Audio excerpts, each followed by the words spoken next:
Hola, ¿qué tal? Muy buenos días. Pues yo pensé que no íbamos a poder entrar a transmitir, pero sí se pudo. Que Dios les bendiga. Qué bueno que ya estamos, que ya estamos aquí. Estaba preocupado porque dije, no, ¿cómo vamos a dejar de leer la palabra este día para todos? Pero Dios es bueno y Dios da la salida para todo. Da la sabiduría. Porque no podía, no sé qué pasó, no podía entrar. No podía entrar, pero ya se pudo. Y por eso ya estamos transmitiendo. Nada más déjenme hago mi cafecito. Porque se preguntan qué café tomo. Es está muy bueno. Ya se me está acabando. Entonces, pues vamos a continuar a leer la escritura. Lo que vimos ayer, fue el pacto que hace Dios con David, que le dijo que su reinado iba a ser para siempre. Déjenme apago aquí esta cosa. Que el reinado de David iba a ser para siempre, que siempre iba a haber en su casa alguien que iba a reinar. Y entonces en este caso está hablando del Señor Jesús, ¿no? Pero también habla de sus generaciones, de los que vienen después de él, por ejemplo, Salomón y así. Entonces el Señor hace pacto con David. David tenía la intención David de hacerle una casa al Señor, porque se da cuenta que él vive pues en un palacio bonito y de repente se asoma hacia la tienda en donde estaba el arca del pacto, el arca que habían traído de la casa de Obededón. Se da cuenta que él sí vive en un palacio y el arca está dentro de una carpa. Y pues eso le da tristeza a David, porque reconoce o se acuerda más bien que el arca del pacto pues es quien nos ha acompañado siempre, ¿no? Y gracias a que la presencia de Dios los acompaña en el arca, pues ellos ganan batallas, ¿no? Y bueno, también se puede interpretar en eso que a veces nosotros nos olvidamos que siempre Dios ha estado con nosotros, ¿no? O sea, recurrimos a Él cuando tenemos un problema. Y pero nos olvidamos de Él ya cuando tenemos la victoria, ya cuando el Señor nos dio la victoria, nos olvidamos de que Dios fue el que nos ayudó y bueno, lo hacemos a un lado. Lo- Nos olvidamos de que Dios es el que sale por nosotros en las batallas, ¿no? Bueno, el tema es que David hace un pacto con Dios y y bueno, pasa el tiempo y es así, ¿no? El Señor confirma su pacto con David, con sus generaciones posteriores. Pero vamos a orar en el nombre de Jesús para comenzar a leer la palabra. Amén. La palabra de ayer estuvo muy dura, pero es lo que está ahí escrito. Digo, yo no invento nada, ahí está, y como dirían por ahí, alguna reclamación, pues en el tercer cielo, ¿no? Señor, en el nombre poderoso de Jesús, muchas gracias. Gracias, Señor. Gracias por este día, gracias por esta mañana, Señor. Bendecimos este tiempo y nos sujetamos a Él, Señor. Nos sujetamos a ti, perdón, Padre. Nos sujetamos a ti, Papito lindo. Nos sujetamos a tu voz, a tus palabras. Nos sujetamos a lo que hoy nos hable, Señor, en el nombre de Jesús. Ayer, en el día, Padre, no permitiste que habláramos de más, Señor, pero tampoco permitiste que habláramos de menos, Señor. Se habló justamente lo necesario. Padre, haz que nuestro corazón sea un corazón obediente, un corazón sincero, un corazón entregado. Un corazón, Padre, que sea sobre todo obediente a tu voz, en el nombre de Cristo. Señor, probablemente, Señor, y quizás haya gente a la que no le guste, Señor, todo el tema de la disciplina, que haya gente a la que no le guste, Señor, todo el tema de la obediencia a tu voz, a tu palabra, no a mí, Señor, no al hombre, sino a ti, Padre. Probablemente no nos guste ser obedientes o no nos guste ser diligentes, Señor, pero pues ahí está escrito, Señor, y no hay doblez, Señor, ni cortapisas, Padre, en tu palabra. Señor, en el nombre de Cristo, yo te pido que hoy vuelvas a hablar a nuestro corazón, que nosotros seamos obedientes, Señor, a tu voz, en el nombre poderoso de Jesús. Amén y amén. Ok, pues entonces comenzamos el capítulo 8 del segundo libro de Samuel, en el nombre de Jesús. Ay, qué rico café. Y aquí es donde David extiende sus dominios, donde David extiende sus estacas, las estacas del reino, las extiende el Señor, ¿no? Dice el versículo 1 del capítulo 8 del segundo libro de Samuel.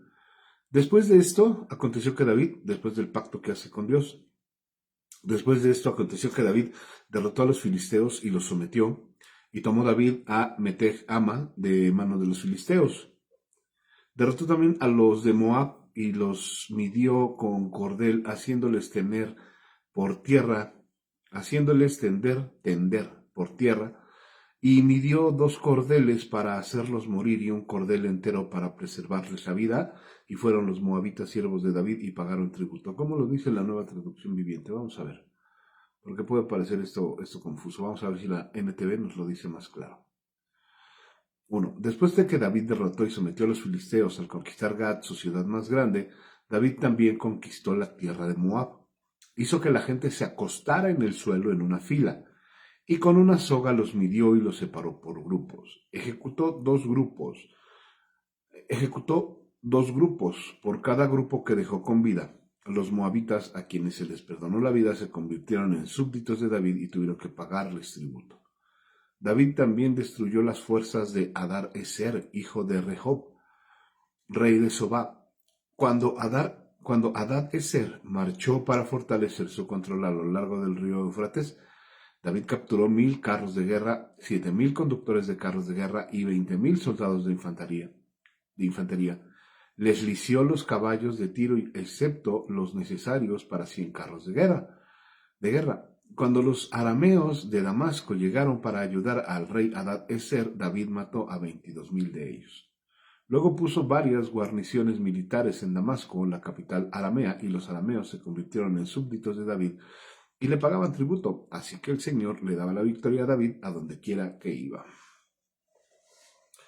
Después de que David se compromete con el Señor a ser obediente y a hacer pues el pacto que él había hecho, pues el Señor empieza a confirmar el que David se extienda en territorio, ¿no? Y eso lo hemos venido diciendo. David fue un guerrero. David conquistó. Salomón gobernó. Pero el que gobierna para la eternidad es el Señor Jesús.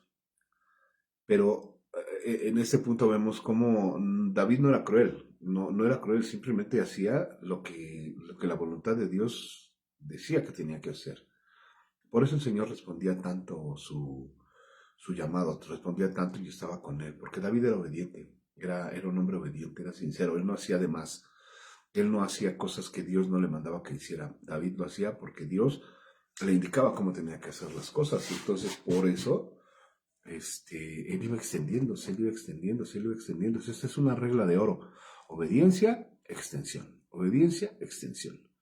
Y tomó David los escudos de oro que traían los siervos de Hadar-ezer y los llevó a Jerusalén. Asimismo, de Beta y de Berotai, ciudades de Hadad-ezer, tomó el rey David gran cantidad de bronce. Entonces, oyendo Toi, rey de Hemat, que David había derrotado a todo el ejército de Hadad-ezer, envió Toi a Joram, su hijo, al rey David para saludarle pacíficamente y para bendecirle, porque había peleado con Hadad-ezer y lo había vencido, porque Toi era enemigo de Hadad-ezer y Joram llevaba en su mano utensilios de plata, de oro y de bronce. Fue a dejarle un presente porque sabían que él venía pues con todo, ¿no? Venía con toda la maquinaria de guerra. Dice, no, antes de que venga y acabe con nosotros, mejor miren. Le mandó a su hijo con presentes, ¿no? Utensilios de plata y de oro, los cuales el rey David dedicó a Jehová con la plata y el oro que había dedicado de todas las naciones que había sometido, de los sirios, de los moabitas, de los amonitas, de los filisteos, de los amalecitas y del botín de Hadad-ezer, hijo de Rehob, rey de Soba. Así ganó David fama. Cuando regresaba de derrotar a los sirios, destrozó a 18,000 edomitas en el valle de la Sal y puso guarnición en Edom, por todo Edom puso guarnición, y todos los edomitas fueron siervos de David, y Jehová le dio la victoria a David por donde quiera que fuere. Cierto, David era el que peleaba, cierto, David era el que arriesgaba la vida, cierto, pero las victorias no eran de David, las victorias eran de Dios, y eso no lo vemos a veces no vemos eso desde ese punto de vista. Las victorias eran de Dios. David era el siervo del Señor que ejecutaba la orden, pero las victorias eran victorias del Señor. Así las nuestras, ¿no? O sea, siempre que pase algo en nuestra vida, siempre que tengamos un éxito en la vida, no sé, algún logro, el logro es de Dios. Si lo sabemos reconocer, y no somos egoístas y decimos, pues es que fui yo. Si sabemos reconocer, todos los logros son de Dios. Todos nuestros éxitos son éxitos de Dios. Todas nuestras victorias son victorias de Dios. Porque le hemos confiado al Señor eso. Por ejemplo, ay Señor, es que el clásico, es que Señor no tengo trabajo. Y de repente el Señor nos da el trabajo y decimos, ya entré, pues sí, valió mi currículum. No, recuerda, si tú le entregas algo al Señor, la victoria es de Dios. Es de Dios. Ya nosotros solamente somos el mero trámite para que sucedan las cosas. Yo sé que me explico, pero todas las victorias son de Dios, todos los triunfos son de Dios. Entonces, así todas las victorias que tenía David, pues eran porque el Señor estaba con él. Por eso dice aquí, y Jehová dio la victoria a David por donde quiera que él fue. Entonces hay que ser sabios en reconocer que todas las victorias que tengamos, todos los éxitos que logremos, son de Dios, no son nuestros, son de Él. Oficiales de David. Y reinó David sobre todo Israel, y David administraba justicia y equidad por todo su pueblo.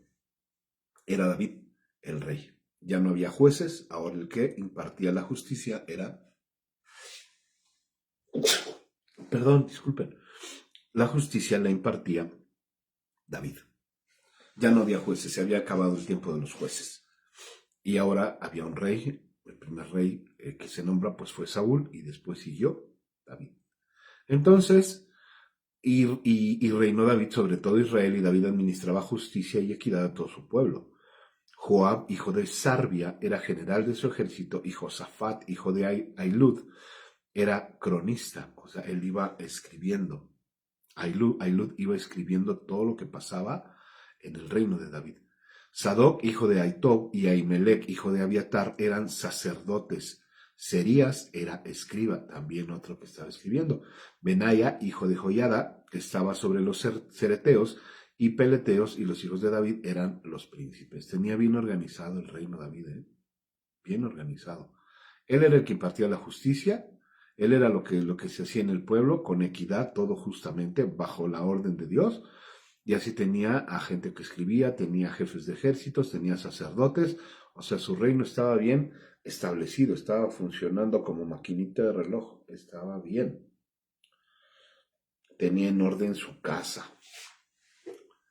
Y aquí viene un tema o un capítulo muy bonito, que a mí en lo particular me mueve mucho. Yo sé que a ti también. Porque hasta una canción se hizo de esto. Bueno, varias. Capítulo 9. Segundo libro de Samuel, capítulo 9, cuando David hace bondad con el hijo de Jonathan, con Mefiboset. Dijo David, ya después de que todo estaba tranquilo, ya después de que estaba así medio en paz la cosa, dijo David, ¿ha quedado alguno de la casa de Saúl a quien haga yo misericordia por amor a Jonatán? ¿Por qué comienza hablando de Saúl? Porque cuando David hace pacto con Jonatán le dice, ¿sabes qué? Por favor, yo sé que tú vas a ser rey, pero te pido por favor, te pido que no toques mi casa, no toques la casa de mi papá. Entonces David le dice, ok, está bien, no te preocupes, yo no voy a tocar ni la vida de tu papá, ni voy a tocar la vida de tus descendientes. Digo, y obviamente menos iba a tocar la vida de Jonatán, ¿no? Entonces, por eso comienza hablando de la casa de Saúl. ¿Por qué? Pues porque reconoce que él era rey, ¿no?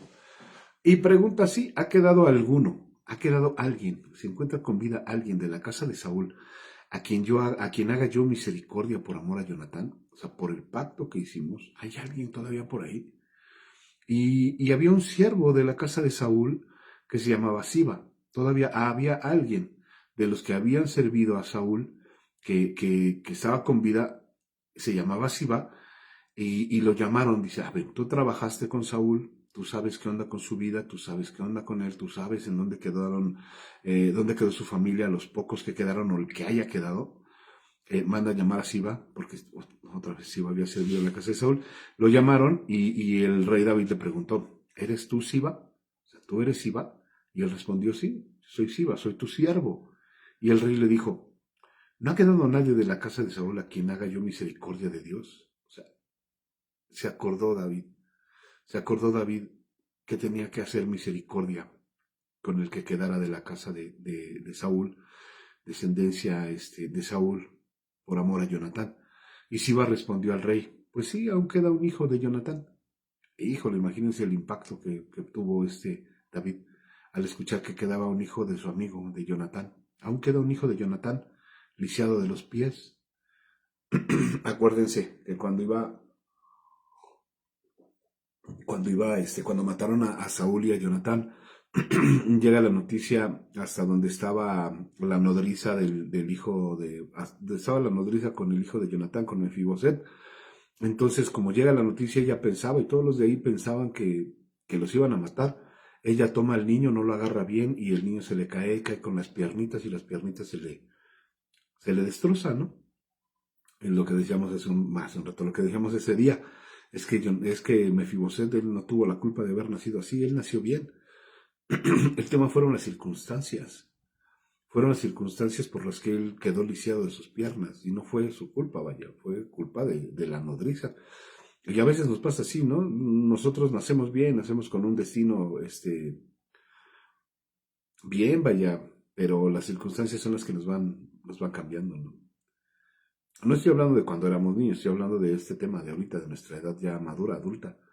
A veces las circunstancias son las que hacen que caigamos, son las que hacen que nuestros pies tropiecen, vaya. Pero en este caso no, este pequeño, pues, ¿qué culpa tenía, no? Dice, entonces el rey le preguntó, ¿y dónde está? Y Siba respondió al rey, he aquí, está en casa de Maquir, hijo de Amiel, en Lodebar. Allí estaba viviendo Mefiboset, en casa de Maquir, hijo de Amiel, en Lodebar.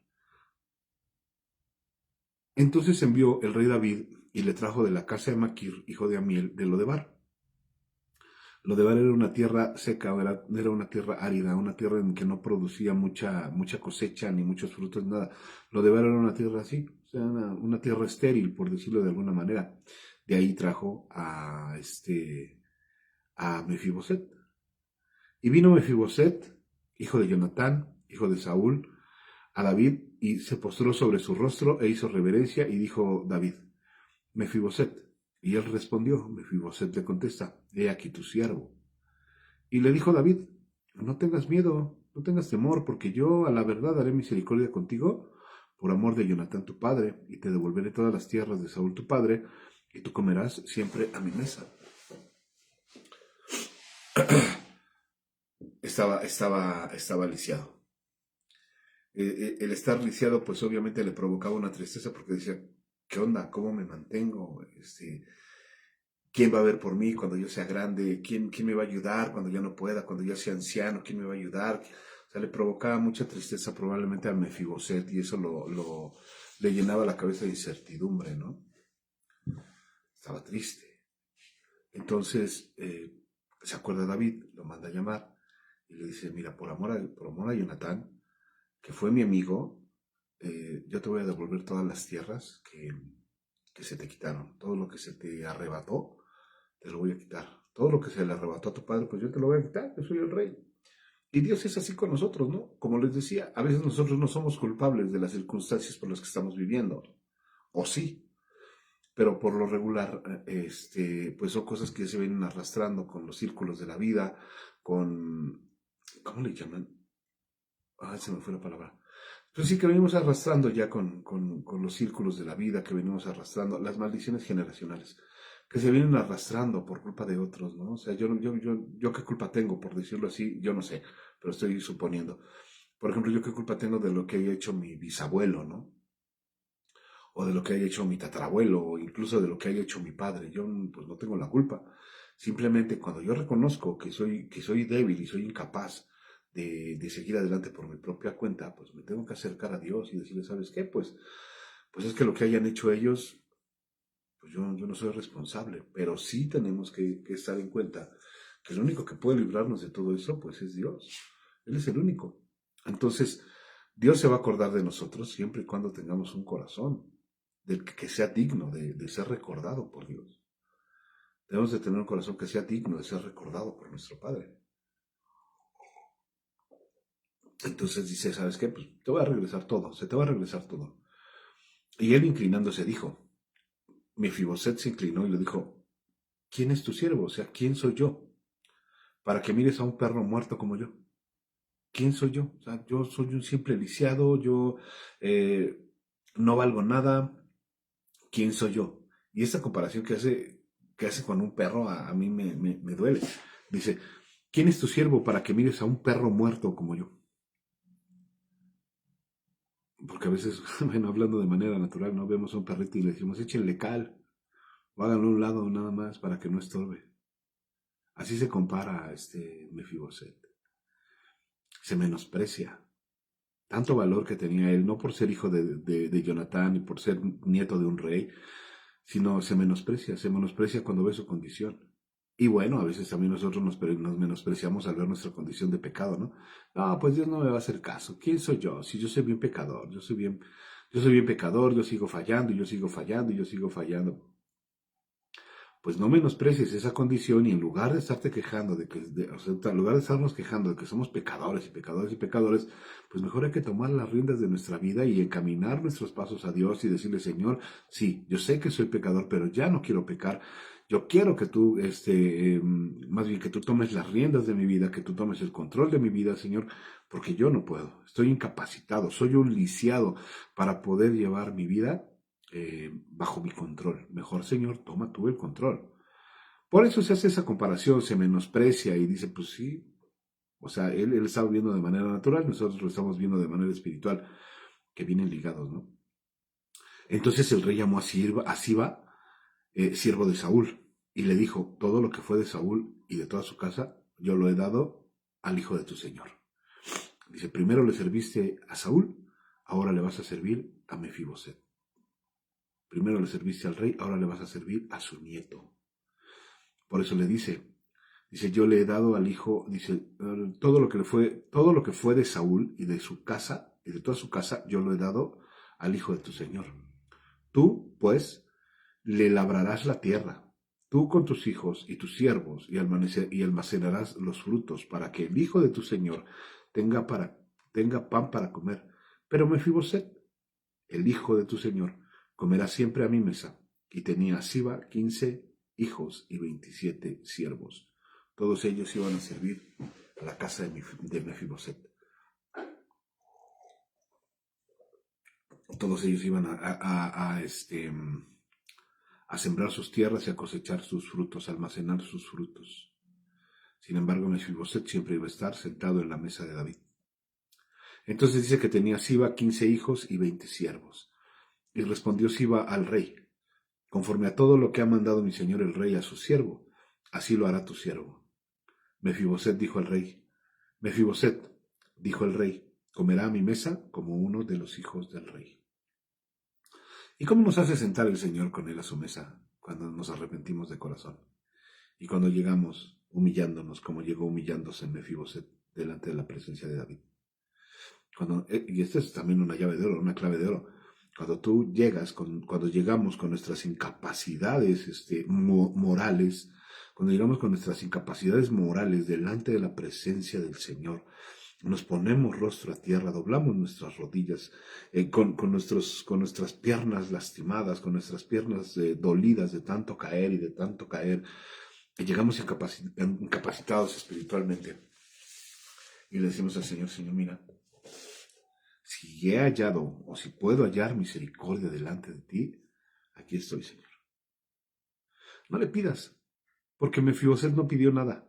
Él llegó con sus incapacidades o sus discapacidades físicas. Llega delante del rey. El Señor se acuerda de él como se acuerda de nosotros y dice, a ver, yo veo que tienes un buen corazón, pero no lo puedes manejar. Yo veo que tienes buenas intenciones, pero no las llevas a cabo. Yo veo que quieres salir adelante, pero solo no puedes salir del lodo. A ver, ven, te ayudo. Así nos ve a nosotros el Señor. Entonces nosotros llegamos con Él y lo que tenemos que hacer es llegar sin pedir nada, porque Mefiboset no pidió nada. Llegamos con nuestras discapacidades delante del Señor, nos arrodillamos y decimos, Señor, si puedo hallar gracia delante de ti, pues aquí estoy, controla mi vida, sin pedir nada. y Dios va a ver en medio de nosotros, tal vez, un corazón que a Él le agrade. Pero no, a veces no es así. A veces somos necios, tercos, desobedientes, y nos dicen una vez, y nos dicen otra vez, y nosotros, con nuestra soberbia, con nuestra terquedad, con nuestras malas maneras, con el estar haciendo el pecado y pecado y pecado y pecado, es difícil que Dios se fije en nosotros. Es difícil. Porque son pequeñas cosas las que hay en nuestro corazón, las que impiden que tengamos una relación con Dios. Entonces, Mefiboset lo único que tenía de qué avergonzarse, por decirlo de alguna manera, eran sus piernas. Y nosotros tenemos muchas cosas de qué avergonzarnos delante de Dios. Muchas, muchas. Bueno, hay que llegar al Señor así, inclinando nuestro rostro a tierra y decirle, Señor, mira, no puedo solo, ayúdame, ayúdame que no puedo. Entonces dice, y tenía Mefiboset un hijo pequeño, que se llamaba Micaya. Y toda la familia de la casa de Siba eran siervos de Mefiboset. Sí tuvo un hijo Mefiboset, se llamaba Micaya. Y moraba Mefiboset en Jerusalén, porque comía siempre a la mesa del rey, y estaba lisiado en ambos pies. Esto es hermoso, esto es bonito, porque el Señor tiene misericordia de aquellos que han caído. Dice, yo tendré misericordia del que yo quiera tener misericordia, dice el Señor. Porque no es el que corre ni el que quiere, sino del que Dios tiene misericordia. Entonces Mefiboset pues no podía correr, obviamente, ¿verdad? No lo digo como burla, pero obviamente no podía correr. Él estaba ahí estaba. Entonces vamos a llegar hacia el Señor como llegó Mefiboset. Capítulo 10, segundo de Samuel, capítulo 10, la derrota de los amonitas y de los sirios. Después de esto aconteció que murió el rey de los hijos de Amón y reinó en lugar suyo Anún, su hijo. Y dijo David, yo haré misericordia con Anún, hijo de Naas, como su padre la hizo conmigo. Y envió David a sus siervos para consolarlo por su padre. Mas llegados los siervos de David a la tierra de los hijos de Amón, los príncipes de los hijos de Amón dijeron a Anún, su señor, ¿te parece que por honrar David a tu padre te ha enviado consoladores? O sea, ¿cómo ves? Nada más porque hizo misericordia, porque tu papá hizo misericordia con David, ahora él quiere mandarte a ti gente para que consuelen y para que estén contigo durante tu luto. ¿No ha enviado David sus siervos a ti para reconocer e inspeccionar la ciudad para destruirla? Malos consejeros. Los malos consejeros que se acercan a nuestra vida. Malos consejeros. Malos consejeros. Nosotros podemos tener la mejor intención del mundo. Podemos querer hacer bien las cosas, pero siempre va a haber gente que nos va a estar dando malos consejos. Malos consejos. David había mandado a estos hombres con las mejores intenciones. Estar con él, con su familia, no sé, llevarles algún presente, no sé, cualquier cosa, estar con él durante su luto, pero llegan los príncipes y les dice, a ver, nada más porque tu papá hizo misericordia con él, ahora te manda esta gente. A mí se me hace que los está mandando para inspeccionar la ciudad y destruirla. Y este Anún pudo haber tenido también la idea de que, pues, híjole, pues qué bueno que manda gente, ¿no? Qué bueno que se acuerda de la misericordia que hizo mi papá con él. Qué bueno. Pero siempre las malas amistades, las malas influencias, los malos consejeros, los que parecen que están con nosotros, pero están en contra de nosotros, los que nos quieren ver ahí sometidos, los que nos quieren ver ahí agachados, los que quieren estar ahí sobre nosotros, nada más, nada más, nada más. Esto es bien interesante. Entonces Anún tomó los siervos de David, les rapó la mitad de la barba, les cortó los vestidos por la mitad hasta las nalgas, dice aquí, y los despidió. Anún tomó los siervos de David, no a sus príncipes, a los siervos que David mandó, les rapó la mitad de la barba, o sea, les cortó los vestidos por la mitad hasta las nalgas y los despidió. Cuando se le hizo saber esto a David, envió a encontrarles. Bueno, Esto de que les rapa la mitad de la barba, recuerden que no podían cortarse la barba. Era vergonzoso que un hombre en el antiguo Israel, incluso ahora también, se corte la barba porque ellos dicen que en la barba y en el cabello está la santidad. Bueno, y otro motivo de vergüenza, o sea, los mandó avergonzados de regreso con David. Otra vergüenza era que pues les había cortado las vestiduras y llegaban hasta las pompas y y los regresó con su vergüenza. Pues ellos qué, ellos nada más los había mandado el Señor.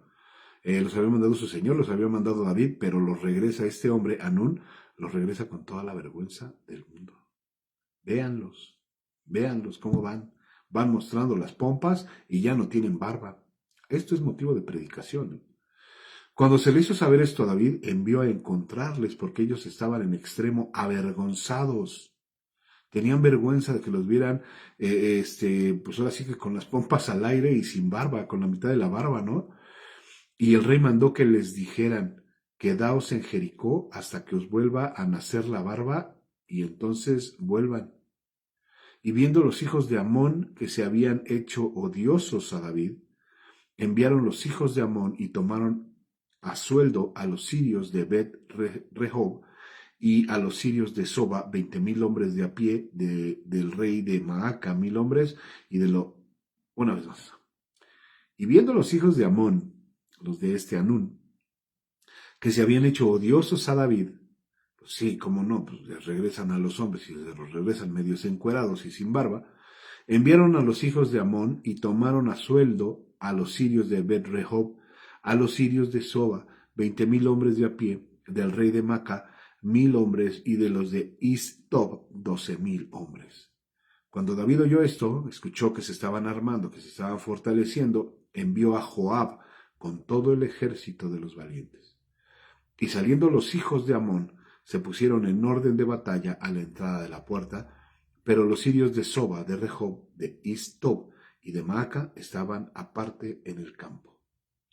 Viendo pues Joab que se le presentaba la batalla de frente y la retaguardia, entresacó de todos los escogidos de Israel y se puso en orden de batalla contra los sirios.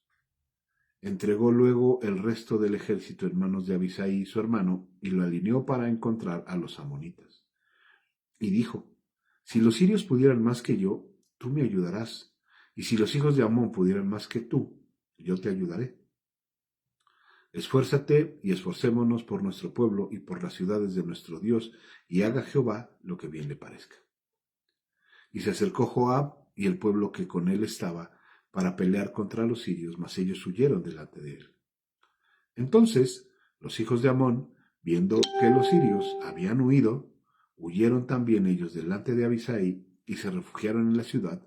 Se volvió pues Joab de luchar contra los hijos de Amón y vino a Jerusalén. Pero los sirios, viendo que habían sido derrotados por Israel, se volvieron a reunir.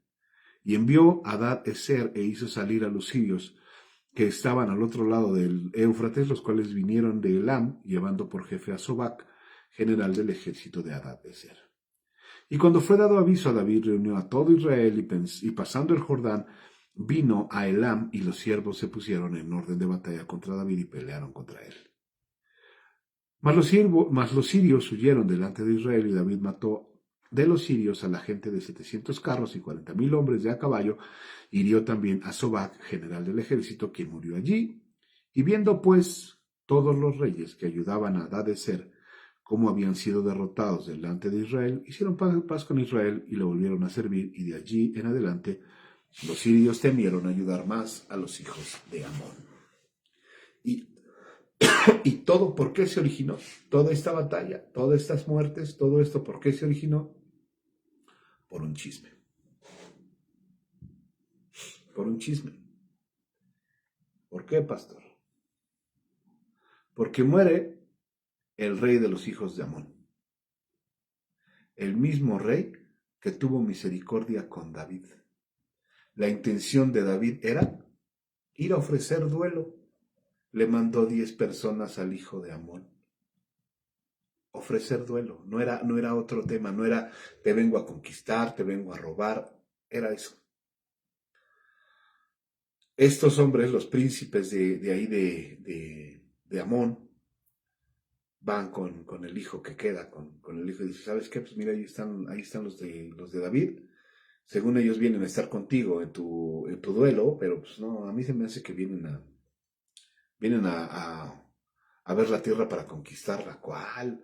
Si ni siquiera eso los mandó David, nada más los mandó a que estuvieran con él, a que le ofrecieran consuelo por el duelo. Pero estos cuates llegaron. Y es lo que comentaba, ¿no? A veces nosotros nos dejamos influenciar por lo que escuchamos de otras personas. Yo no lo estoy diciendo, lo estoy diciendo la palabra. ¿Eh? Nos dejamos influenciar por lo que dicen otras gentes. En lugar de que ese cuate hubiera escuchado a David y a la gente que iba con él, no, prefirió escuchar a, a, a estas personas. Sí eran príncipes de su pueblo, sí, pero pues es por ejemplo, ¿qué pasa, no? Cuando nosotros, en lugar de prestarle atención a nuestro pastor, le prestamos atención a otras personas que también son cristianas, y, este sabe más que mi pastor, este tiene más palabra que mi pastor, o tiene más revelación que mi pastora. Oye, espérate, así no es. Entonces, ¿qué es lo que hace el hijo de Amón? Pues presta atención a los príncipes en lugar de recibir la consolación de los enviados de David. Por eso ocurre lo que ocurre, porque no le prestan atención, no se le presta atención en este caso a David, no se le presta atención al rey, ni las buenas intenciones del rey. Se le presta la atención a las voces que escuchamos cerca. Cuando no hay sujeción, cuando no hay, cuando no hay sujeción, cuando no hay respeto por la autoridad, entonces nosotros empezamos a escuchar las voces de afuera y dejamos de escuchar la voz de Dios. Eso pasa y eso trae muchas consecuencias. Ya lo vimos, todo el capítulo 10, desde el versículo 3, bueno, más bien desde el versículo 3, porque aquí es cuando se acercan los hijos de Amón a decirle a Anún todo lo que pasa, y ya después, desde el versículo 3 hasta el versículo 19, vemos todo lo que provoca, todos los problemas que se provocan, nada más por andarle prestando oídos a alguien que no se tenía que haber escuchado. No lo digo yo, ahí está escrito. Si quieren, vuelvan a leer el mismo capítulo. Y ahí está. Chisme. El chisme. Los príncipes pensaron que iban a quedar bien con este Anún, hijo de Amón. Pensaron que iban a quedar bien con él, pero ni con ellos mismos quedaron bien porque todos murieron. Bueno, murió mucha gente. A ver. Cuando un río lleva un cauce o un arroyo pequeño lleva un cauce, no voy a hablar de un río, cuando un arroyo pequeño lleva un cauce y nosotros empezamos a ponerle piedras, el río ya no toma el mismo cauce, se desvía el río y se toma otro lugar para donde irse. El lugar por donde tenía que correr el río se empieza a secar. Y así es nuestra vida. Cuando empezamos a escuchar voces de afuera, el buen río o el buen arroyo que llevaba un cauce, que es nuestra vida, que llevaba un buen cauce, en lugar de seguir la misma línea por donde tiene que correr y se va por otro lado, se empieza a secar ese arroyo. Se empieza a secar porque no es el cauce natural del río. Se empieza a secar o empieza a hacer destrozos por otro lado. Así es la vida del hombre que es desobediente y escucha las voces de afuera. Nos empezamos a secar espiritualmente y decimos, pues es que a lo mejor, pues este fulano, sutano, mengano, perengano estaba equivocado y lo que me están diciendo ellos, en este caso los príncipes de Amón, pues a lo mejor es que ellos sí tienen la razón, ¿no? No, pues cuánta razón tenían. Cuánta razón tenían que casi terminan con toda con toda su tribu. Vamos, capítulo 11, David y Betsabé. Este también es bien interesante. Bueno, conclusión y cerrando el tema del capítulo anterior. Por favor, no escuches las voces de afuera. Eso, miren, viene a colación con lo que decíamos ayer. No escuches las voces de afuera. No las escuches. Escucha lo que te dice la Biblia. Escucha lo que se te dice desde el púlpito y obedece lo que se te dice en la Biblia y toma lo bueno que se dice del púlpito, porque también a uno como hombre, pues suele fallar y suele hablar desde las emociones, desde el púlpito. No, escucha la voz de Dios cuando sale del púlpito y cuando viene con la palabra. No escuches voces de fuera. Si quieres que tu vida, como ese río del que te hablo, de ese arroyo que te hablo, quieres que siga el curso natural por donde lo marcó Dios, no permitas que nadie venga y ponga piedras para que se vaya por otro lado. No. Ok, punto final. Capítulo 11, David y Betsabé. Aconteció al año siguiente, en el tiempo que salen los reyes a la guerra, que David envió a Joab y con él a sus siervos y a todo Israel, y destruyeron a los amonitas y sitiaron a, y sitiaron a Rabá. Pero David se quedó en Jerusalén. A ver, si era rey, si era rey, era un guerrero, era un conquistador. Y Dios le puso un trabajo, ser rey y ser guerrero. No le dijo, quédate en tu casa. Ahora sí, como yo siempre les digo, a rascarte el ombligo. No, él tenía que haber ido con Joab a la guerra para pelear contra los amonitas. ¿Por qué? Porque estar solo en su casa le trajo muchas consecuencias. Estar solos en nuestra casa trae consecuencias. Empieza por ¿qué hago? ¿Qué hago? ¿Qué hago? ¿Qué es lo más fácil que hacemos cuando estamos solos en casa? Pues agarramos el teléfono. Terminamos de hacer nuestro quehacer, terminamos de hacer nuestras labores, ahora sí, o prendemos la tele o agarramos el teléfono. Pero somos ociosos. Nos quedamos de ociosos. Ay, pastor, pues ¿a poco voy a estar todo el día leyendo la Biblia y llorando? No, pero no hagamos cosas que sabemos que nos van a traer consecuencias. David no fue a la guerra, no estaba haciendo nada, se queda en su casa cuando él tenía que estar peleando con Joab contra los amonitas. Ahí tenía que estar David, junto con su gente, peleando. Y sucedió un día, al caer la tarde, que se levantó David de su lecho, estaba acostadito el buen David, y se paseaba sobre el terrado de la casa real, y vio desde el terrado a una mujer que se estaba bañando, la cual era muy hermosa. A ver, vamos a entrar en el perfil de esta mujer que está guapa. A ver, vamos a entrar en el perfil de este hombre que está guapo. A ver, híjole, ya me escribió. A ver, le voy a mandar un mensaje, a ver qué pasa. Ociosidad. Ociosidad, así se llama. David estaba de ocioso ahí en su casa. Estaba acostado y se paseaba sobre el terrado de la casa real y vio desde el terrado una mujer que estaba bañándose y la mujer era hermosa. Envió David a preguntar por aquella mujer no había redes sociales, pero sí tenía siervos a su disposición. No había redes sociales como para que buscara y dijera, a ver, ya encontré su perfil, a ver, le voy a mandar un mensaje. No, la vio y manda a preguntar por ella. Y, ¿quién será? Y le dijeron, aquella es Betsabé, hija de Eliam, mujer de Urías Eteo. Y envió David mensajeros y la tomó. Y vino a él, y él durmió con ella. Luego ella se purificó de su inmundicia y se volvió a su casa. Obvio, ella no se podía resistir porque la estaba llamando el rey. Y vaya, las consecuencias que pudo haber tenido si no iba, ¿no? Ayer Miguel puso un comentario ahí en la transmisión de ayer que para toda acción hay una reacción. Pues vino una reacción, algo muy tremendo para la vida de David al haber tomado a esta mujer que no era su mujer. Y para toda acción hay una reacción. Si nosotros estamos de ociosos y empezamos a hacer cosas que a Dios no le agradan, viene la reacción. Viene la consecuencia a nuestra vida. Y esto lo vamos a ver ahorita.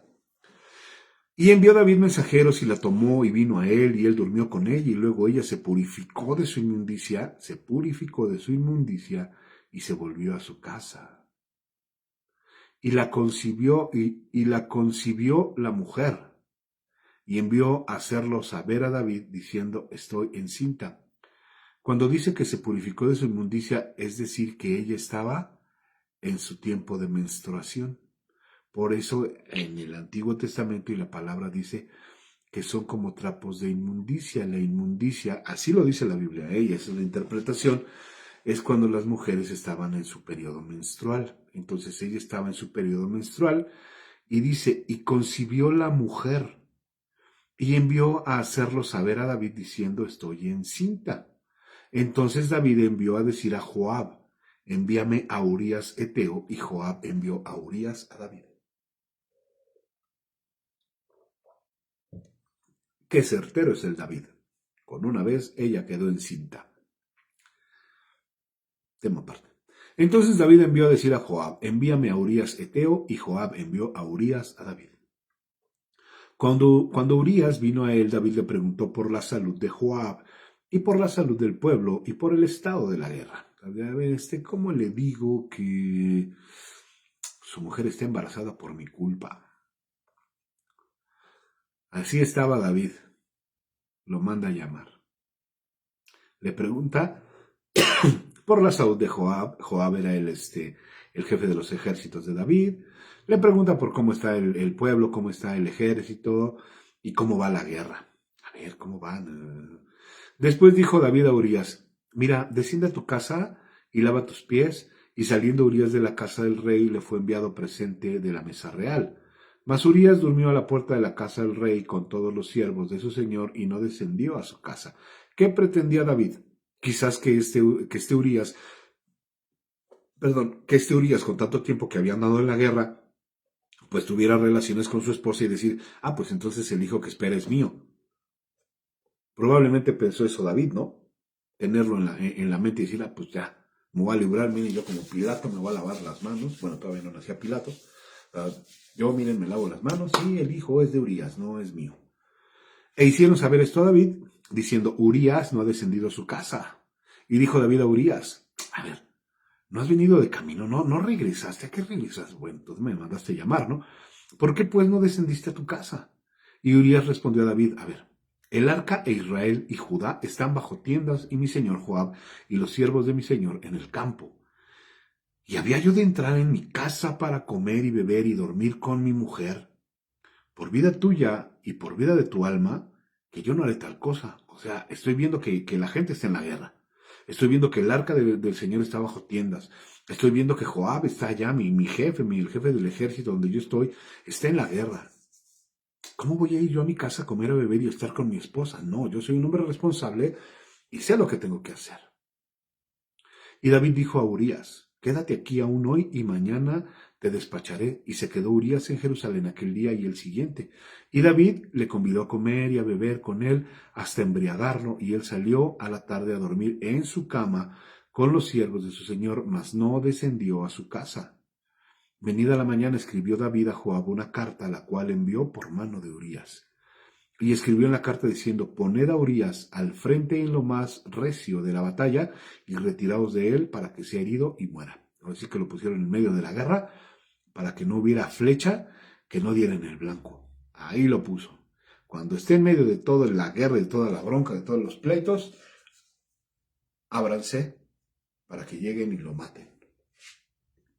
Así fue que cuando Joab sitió la ciudad, puso a Urías en el lugar donde sabían que estaban los hombres más valientes, y saliendo luego los de la ciudad pelearon contra Joab, y cayeron algunos del ejército de los siervos de David, y murió también Urías Eteo. Lo mandó matar David. Qué error tan grave. Qué error tan grave cometió David por andar de ocioso y desear a una mujer que no era la de él. ¿Qué error tan grave cometemos nosotros por andar de ociosos y andar haciendo cosas que no le agradan a Dios? ¿En dónde escondo mi pecado? ¿Cómo le hago para que nadie se entere? ¿Qué hago? ¿Qué hago? ¿Qué hago? Y nos tronamos los dedos y empezamos a correr de aquí para allá como en las caricaturas, así como buscando la salida. Por eso yo les dije, qué error tan grande cometió David. Solo por desear a una mujer que no era su mujer. Pues que no tenía a Ahinoam, a la hija de Saúl y no tenía a Abigail, no las tenía como esposas, pero ahí está, deseó a otra mujer que no era su mujer. ¿Y cuántas veces nosotros no hemos deseado cosas que sabemos que son prohibidas? No estoy hablando de mujeres ni de hombres, o también, pero hay cosas que no tenemos que hacer en la ociosidad.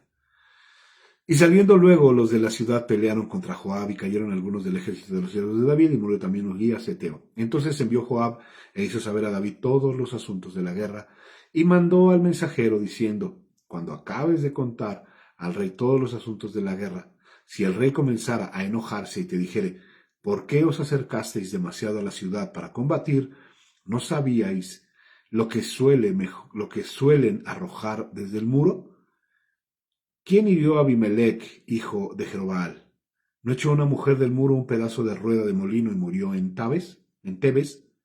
¿Por qué os acercaste tanto al muro? Entonces tú le dirás, también tu siervo Urías eteo está muerto. Fue el mensajero, y llegando contó a David todo aquello a que Joab le había enviado, y dijo el mensajero a David, prevalecieron contra nosotros los hombres que salieron contra nosotros al campo. Bien que nosotros les hicimos retroceder hasta la entrada de la puerta. Pero los flecheros tiraron contra tus siervos desde el muro y murieron algunos de los siervos del rey y murió también tu siervo Urías eteo.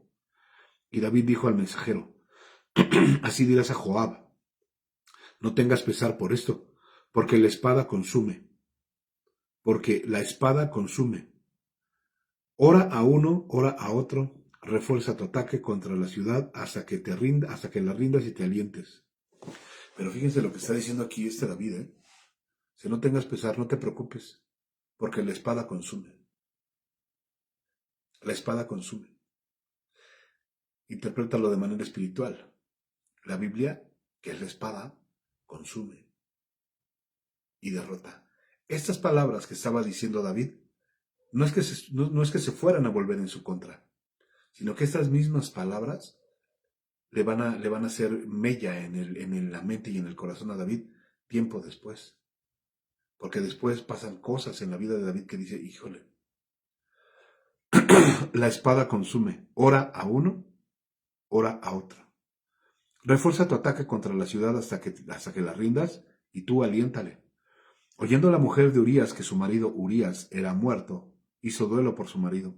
Obvio, si estaba embarazada de David, pero sí, pues le dolía tanto tiempo que había vivido con su esposo, y con David nada más había estado una vez. Obvio, le iba a llorar a su esposo. Obvio, le iba a llorar. Y pasado el luto, envió David y la trajo a su casa, y fue ella su mujer, y le dio a luz un hijo. Mas esto que David había hecho fue desagradable ante los ojos de Jehová. No lo digo yo. No lo dije yo, lo dijo la palabra. No lo dije yo, lo dijo el Señor. Entonces, punto número 1, no escuches las voces de afuera, escucha lo que dice tu Biblia. Y asimismo, escucha lo que sale del púlpito, no lo de gente que quiera venir a darte buenos consejos. Se refuerza lo de ayer, Se refuerza lo de ayer. Porque puede haber gente que sí llegue con buenas intenciones, pero ¿qué tal que no vienen de parte de Dios? ¿Qué tal que no vienen de parte de Dios? Y entonces la autoridad del que podría ser tu ministro, del que es tu ministro, ¿en dónde queda? ¿En dónde queda? Ok, y punto número 2. No estemos de ociosos nada más pensando a ver qué hacer, porque la ociosidad es la madre de todos los vicios, dice un dicho por ahí. David estaba ocioso, y al final de todo este capítulo, todo esto que hizo David fue desagradable ante los ojos del Señor. Vuelve a leerlo en el nombre de Jesús. para que veas que pues yo solamente lo leí, pero Dios es el que habla. Amén. Pues vamos a orar porque ya son las 7 de la mañana. Señor, en el nombre poderoso de Cristo, muchas gracias por estas palabras, Padre. Muchas gracias. Gracias por este tiempo. Te pido, Señor, que bendigas nuestra vida, que bendigas la vida de todos nosotros, Señor. Hoy, Padre, no queremos estar de ociosos, ni queremos prestar oído a la gente, Señor. Si no viene de tu voz, Padre, pueden decir lo que quieran, pero que venga de tu voz y que venga con la autoridad de tu voz y tú, Señor. Padre, en el nombre poderoso de Jesús, comenzamos este día tomados de tu mano y así anhelamos continuar el resto del día y así terminarlo, Señor. Con tu palabra en nuestros labios, papito lindo, en el nombre de Cristo. Bendícenos, bendice a tu iglesia, Señor, bendice a tus hijos, bendice la familia de mi hermano Vicente, la familia de mi hermano Rubén, Señor, la familia de mi hermana Maritere, Señor, la familia de mi hermana Raquel, la familia de Tete, Señor, bendecimos su vida, la vida de Tete, de Gerardo, de Fercita, Señor, de Josecito, Padre. En el nombre de Cristo, bendecimos, Señor, la vida, Señor, de los que están presentes en la iglesia, de mi hermana Juanita, Señor, de mis hermanas, Padre, en el nombre de Jesús, de todos los que lleguen, Señor, de todos los que tú añadas cuando sea tu tiempo y cuando sea tu parecer, Señor, en el nombre de Cristo. Bendito Rey de Gloria, muchas gracias. Gracias por todo y gracias por lo que falta, gracias por lo que viene, Señor. En el nombre poderoso de Jesús. Amén y amén. Que Dios les bendiga, tengan un muy buen día y nos vemos el día de mañana. Bye.